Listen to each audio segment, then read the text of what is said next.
अब बच्चों हम लोग डिटेल में पढ़ेंगे काइंड्स ऑफ प्रपोजिशन।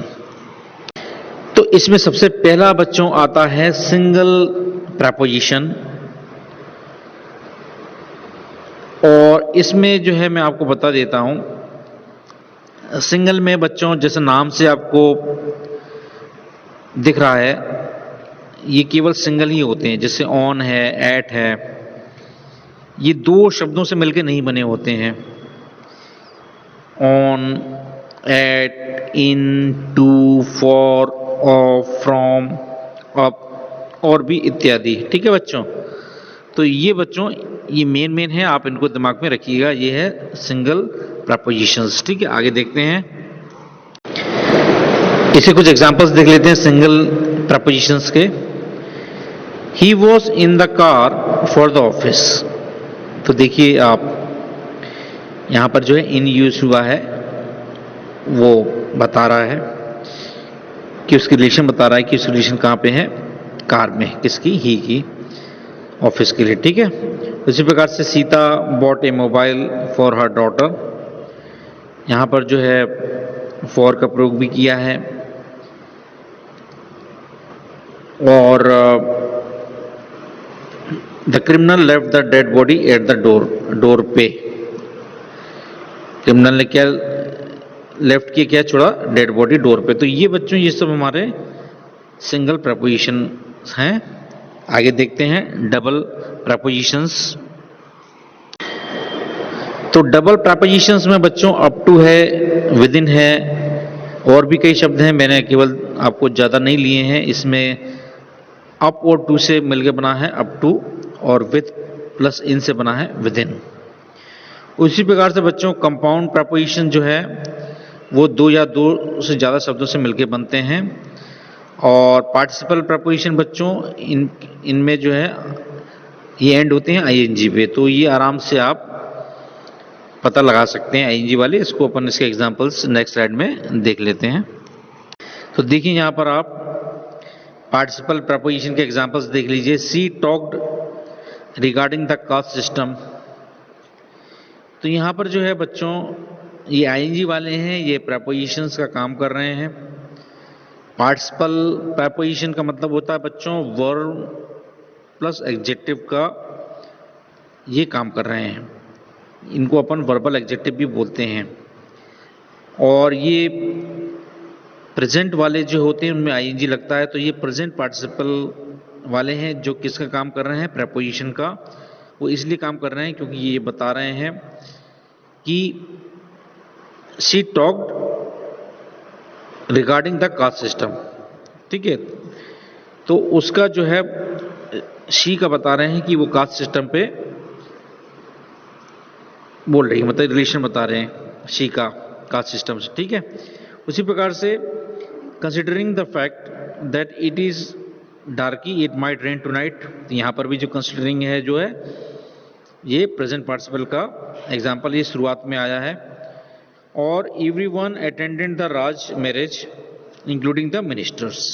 तो यहां पर भी जो है इंक्लूडिंग जो है हमारा पार्टिसिपल प्रपोजिशन है। हाँ, एक बात और याद रखना बच्चों, जब भी कोई पार्टिसिपल वाले प्रपोजिशन होंगे तो ये डेफिनेटली ये किसी न किसी के बारे में भी रिलेशन बताएंगे। यहां पर जो है फर्स्ट एग्जांपल में रिगार्डिंग जो है शी का बता रहे थे कास्ट सिस्टम से, उसी है ना। तो जैसा आपको मालूम है कि जो हमारे पार्टिसिपल हैं उनमें वो वर्ब प्लस एडजेक्टिव का दोनों का उनमें मिला जुला रूप होता है। तो वो बच्चों कहीं ना कहीं किसी नाउन की विशेषता बताते ही हैं, क्योंकि जो एडजेक्टिव का काम क्या होता है? किसी नाउन के बारे में डिस्क्राइब करना। तो यहाँ पर भी बच्चों ये आईएनजी वाले हैं, ये डेफिनेटली किसी नाउन के बारे में तो बता ही रहे हैं, लेकिन यहाँ पर बच्चों ये रिलेशन बता रहे हैं किसी नाउन का किसी दूसरे शब्द से, है ना।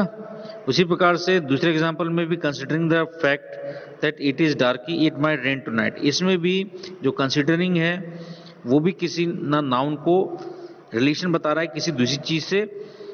और थर्ड वाले में भी यही हुआ है। आगे देखते हैं।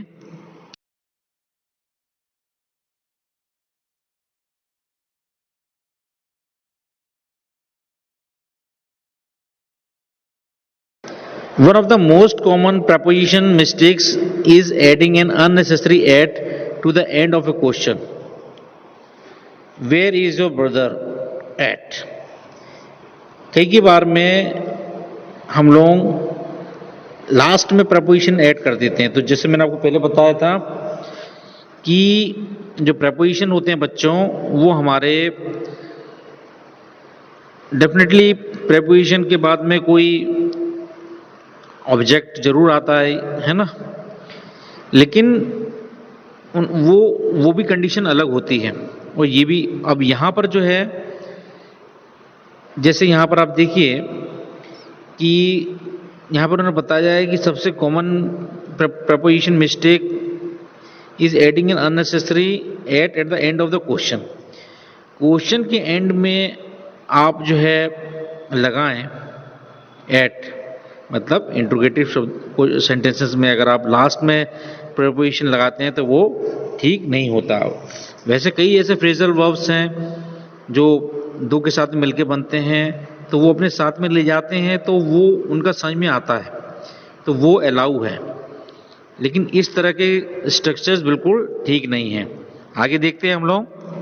अब जो बताया बच्चों वो है ऑब्जेक्ट ऑफ प्रपोजिशन। तो ऑब्जेक्ट ऑफ प्रपोजिशन में क्या होता है, जैसा मैंने अभी आपको ऊपर बताया था कि if there is a preposition there will always be an object. एक बात हमेशा ध्यान रखिए आप कि जब भी प्रपोजिशन होगा तो डेफिनेटली उसका ऑब्जेक्ट होगा जरूर,